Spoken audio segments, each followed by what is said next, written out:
Stefan, you said in 2020 that UGG boots are only for girls getting coffee. What do you think now? I recant my statement. I am now the girl getting coffee, and I'm a matcha man now. So you look very fly getting a matcha. Thanks. Did anyone ask you about the incentive? Nah, but we got a couple extra dollars. You like a couple extra dollars? Which I want for the holiday. Kidding. Thank y'all so much.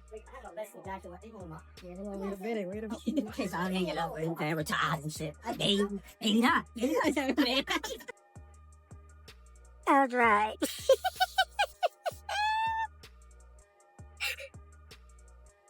Doesn't matter what he says, oh, let me heal you.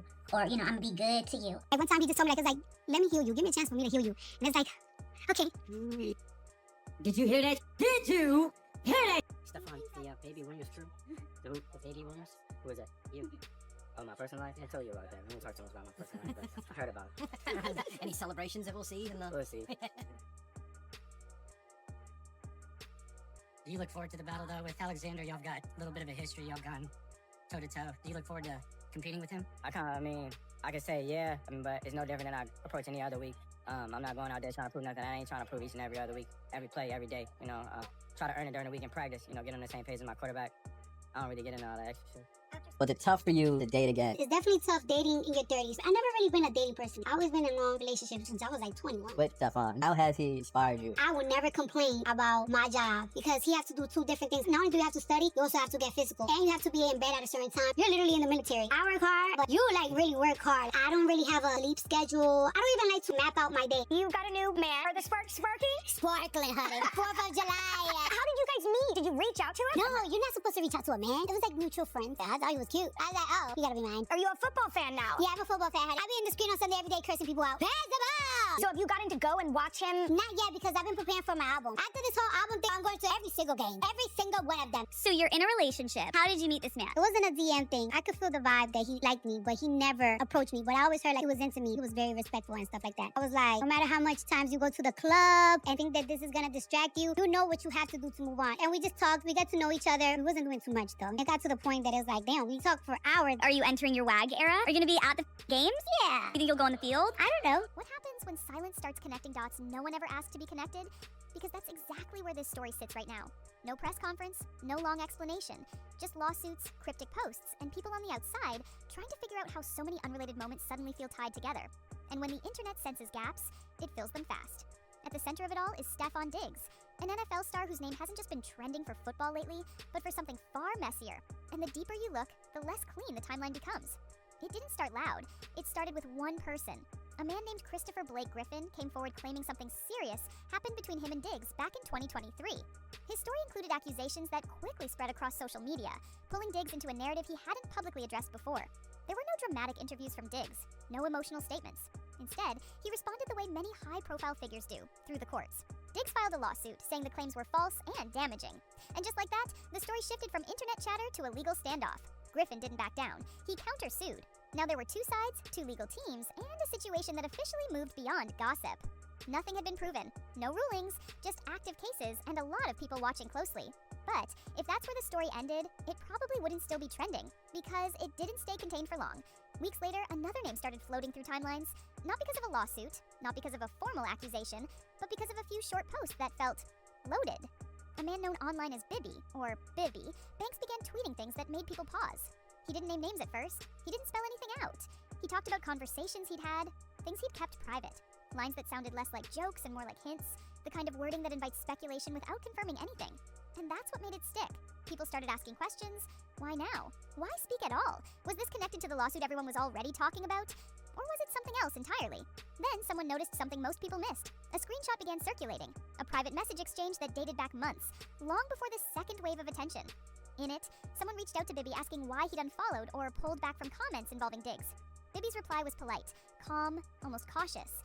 He talked about respecting privacy, about timing, about letting someone tell their story when it was right. And then came the detail that made people sit up. The person messaging him wasn't a random fan. It was Christopher Blake Griffin, the same man currently locked in a legal back and forth with Diggs. The timestamp mattered. October, before the internet went into overdrive, before the second round of speculation hit. That's when the narrative shifted. Not because it proved anything, but because it complicated everything. Two people, separate moments, one quiet overlap. And that's where coincidence starts feeling uncomfortable for viewers. Because legally, none of this changes the facts. But psychologically, it adds weight. When unrelated stories begin brushing against each other, people don't see them as isolated anymore. They start looking for patterns, even if there aren't any. And that's the danger zone for public perception. One allegation can be dismissed. 2 stories invite debate. 3 overlapping situations. That's when the internet starts drawing conclusions long before the truth ever shows up.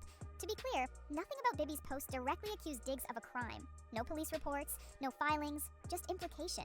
And implication online often travels faster than evidence, especially when someone already under scrutiny chooses silence. But while the internet was piecing things together, real life kept moving. Because at the same time all of this was bubbling online, Diggs' personal life was being presented in a completely different light. Cardi B had just given birth to his child, a baby boy.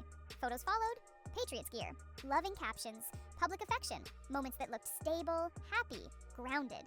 And that contrast was jarring. On one side, family imagery. On the other, growing controversy. For some people, that made the rumors feel worse. For others, it made them feel cruel. Either way, the timing amplified everything. Joy and chaos don't usually coexist quietly online. And this wasn't the only legal weight Diggs was carrying. As people dug deeper, more details resurfaced. A paternity situation with another woman that had recently been confirmed. A past lawsuit involving an ex-girlfriend that had never fully disappeared from public memory. None of these cases were new on their own, but together, they created volume. And volume changes how stories land. When someone appears repeatedly in legal or personal disputes, regardless of how those situations end, it starts shaping something powerful. Not a verdict, not a conclusion, but a narrative. And narratives don't need proof to spread. They feed on repetition, on timing, on the idea that if smoke keeps appearing, people assume there must be a fire somewhere nearby. That's when the questions change. At first, the public asks, did this happen? They want facts. They want confirmation. But after the second or third situation surfaces, that question quietly shifts into something more dangerous. Why does this keep happening? And once that shift happens, fairness often takes a backseat to pattern hunting. That's exactly when the conversation around Stefan Diggs took a darker turn online. The focus moved away from specific claims and towards speculation about his private life. Not based on statements he made, not based on interviews, confessions, or verified evidence, but on assumptions, on stereotypes, on the internet's long-standing habit of filling silence with whatever theory fits best. People began dissecting everything. His fashion choices, his social circle, his demeanor, who he stood next to, who he didn't. None of it tied to any confirmed fact, none of it proving anything, but all of it framed as reading between the lines, as if projection itself were evidence. And that's where it's important to pause, because speculation about someone's identity, especially without confirmation, often says more about the audience than the person being discussed. Diggs has never publicly defined himself in the way people online are trying to define him now. He hasn't claimed a label, he hasn't denied one either. He's largely said nothing at all. But the silence didn't slow the conversation, it accelerated it. Rumors layered on top of allegations. Allegations stacked on top of older controversies. And before long, the original details barely mattered anymore. What mattered was the feeling that there was too much smoke to ignore, even if no one could clearly explain where it was coming from. And silence, fair or not, is rarely neutral on the internet. To some people, silence looks like discipline, like legal strategy, like someone choosing not to feed the chaos. To others, it reads as avoidance, or fear, or guilt. And to many, it feels unfinished, like a story that stopped mid-sentence. That's why silence can become its own kind of statement, even when it isn't meant to be one. Which brings us back to the real question at the center of this entire situation. Is this simply a case of multiple unrelated events colliding at the worst possible moment? A legal dispute, a few vague online posts, and personal matters all overlapping in a way that creates the illusion of connection? Or is this an example of how unresolved narratives stack over time until the internet decides there must be something more underneath, even without confirmation? Right now, what we actually know is limited. Lawsuits are still unfolding. Allegations remain unproven. Bibi Banks has not formally accused Diggs of wrongdoing, and no court has ruled on guilt or innocence. Everything else lives in the space between implication and interpretation. And that space is loud, because when stories pile up this fast, the truth doesn't always rise to the surface. Sometimes it gets buried, under reactions, under assumptions, and under the growing pressure for someone to explain themselves long before the facts ever do. Maybe clarity will come through the courts, maybe statements will be made, or maybe this fades the way so many internet storms do, leaving behind questions that never quite get answered. Either way, this situation has become less about one accusation and more about how quickly narratives form when silence meets speculation. How fast perception hardens into belief, and how difficult it is to undo once the internet decides it's seen enough. Because once that door opens, it's hard to close. The internet doesn't wait for conclusions. It writes them in real time. And if you want to stay ahead of stories like this, before the narratives settle and the facts get blurred, make sure you're subscribed. I break down what's happening, what's missing, and what most people overlook while everyone else is rushing to pick a side. Drop your thoughts in the comments. Do you think this is coincidence, timing, or something deeper? And as